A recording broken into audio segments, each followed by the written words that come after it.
हवाले सां, सिंध जे हवाले सां, क़ौम परस्ती जे हवाले सां हीउ जेको उभार अचे थो, सच पुछो त सिवाइ सिंध जे ॿियो माण्हू हिनखे सम्झण जे लाइ त ठहियो, पर उनखे इहो लकाउ सम्झ में ई न ईंदो आहे। जेकॾहिं उहो हींअर मुंहिंजी जॻह ते हिते बीठो हुजे ऐं तव्हांखे इहे नारा हणंदे ॾिसे त उनखे इहो लकाउ सम्झ में ई कोन ईंदो आहे। या हाणे कैनालनि जे ऐलान खां पोइ जेको सिंध जो मूड, जेको सिंध जो रवैयो, जेको सिंध जो गुस्सो, जेका सिंध पंहिंजो पाण खे रोडनि रस्तनि मां त चवंदसि हर जॻह ते ख़ुशीअ ते ग़मीअ ते, हीअ बि अफ़तार पार्टी आहे न, हर जॻह ते जेको कुझु इज़हारे रही आहे उहो इज़हार सिंध खां सवाइ ॿिए के माण्हू जे सम्झ में अचण जी ॻाल्हि ई कोन्हे। उते हिकिड़ी जाइ ते अकेडमिक कॉन्फ्रेंस हुई,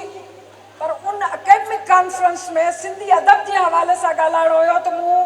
पंहिंजी जेका गुफ़्तगू जो आगाज़ कयो हुयो त ऋग्वेद में सिंध जो ज़िक्र कीअं थियल आहे, ऐं ऋग्वेद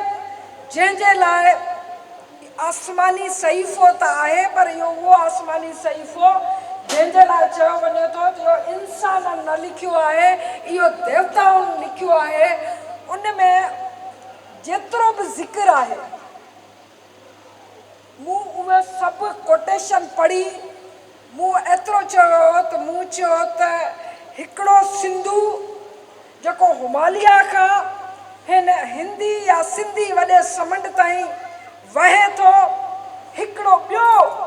सिंधू आहे जेको सिंधू धरतीअ जे हर माण्हूअ जे खून में वहे थो, उन जे वजूद में वहे थो। तंहिंजे करे इहो मुमकिन ई कोन्हे त जेकॾहिं असांजे वजूद जे, सिंध जे वजूद जे, हर सिंधीअ जे वजूद जे अंदरि अगरि उन दरिया खे सुकाइण जी,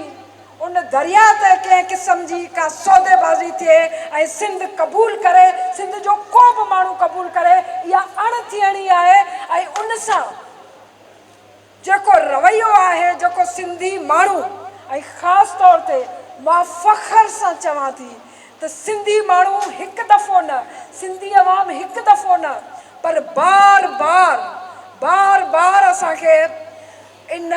कंध खणण न बल्कि फ़ख्र इहा असांखे ॿुधण जहिड़ो कयो आहे त सिंधी क़ौम पंहिंजी बका जे लाइ, सिंध वासियुनि जी बका जे लाइ, माण्हुनि जी बका जे लाइ, धरती जी बका लाइ, तहज़ीब ऐं तारीख़ जी बका लाइ हमेशह ईअं बीठी आहे ॼण उहो हुनजी ज़िंदगी ऐं मौत जो मसइलो आहे। ऐं जॾहिं ज़िंदगी ऐं मौत जो मसइलो हुजे तॾहिं ॿिया मामला विसरी वेंदा आहिनि। अर्ज़ु मुंहिंजो सिर्फ़ु एतिरो आहे, क़ौम बीठी आहे, मरण मारण लाइ बीठी आहे। उन मंतकी हिन सियासत खे उन मंतकी अंजाम ताईं केर बि पहुचाए, ऐं उहो को घटि में घटि मां माना नथी सम्झां त का अकेली क़यादत, पर अकेली क़यादत ईंदी ज़रूरु, अकेली क़यादत अॻियां अॻुवाणी कंदी ज़रूरु, पर जॾहिं बि कंदी मूंखे यकीन आहे असां किथे बि वेठा हुजूं, ऐं पाण वटि इहो थियो आहे, किथे बि वेठा हुजो सॾु थींदो, माण्हू पाण ई गॾु थींदो, जेको गॾु न थींदो उनखे दरिया त ठहियो, तारीख़ त ठहियो माण्हुनि जूं, इहे तव्हांजा नारा ई उनखे लोड़े छॾींदा। जेको गॾु न बीहंदो उहो किथे बि कोन ईंदो, तारीख़ में किथे बि कोन ईंदो। पर इहा ॻाल्हि त क़यादत खे उन छो त अॼु जेका ट्रिब्यून में, सिंध ट्रिब्यून में जेका ख़बर आई आहे उहो तामीर हले पई, असांजो हीउ एहतजाज तामीर खे न पियो रोके, उन तामीर खे, कैनालनि जी तामीर खे, ख़ासि तौर ते चुलिस्तान जी तामीर खे, उन कैनाल जी तामीर खे रोकण जे लाइ को बि ऐं को हिकिड़ी पार्टी करे ॿी पार्टियुनि सां बीहंदी न बीहंदी, ऑल पार्टीज़ कॉन्फ्रेंस। मां गुज़ारिश कंदसि सियासी लीडरशिप हिते बि वेठी आहे, का ॿुधंदी बि सुभाणे पढ़ंदी बि, सॼी मां नथी, ही मुंहिंजी का ख़्वाहिश कान्हे, ही तारीख़ मां उभरियल सवाल शांति कॉन्फ्रेंस कयो, उन में लाइ अमल तयारु कयो। तव्हां बीहो, तव्हां ॾिसंदो सॼी सिंध तव्हांजो पुठियां बीठी हूंदी ऐं ही कैनालनि जी तामीर न थी सघंदी। बाक़ी ही एहतजाज असां लाइ बहितरु आहिनि।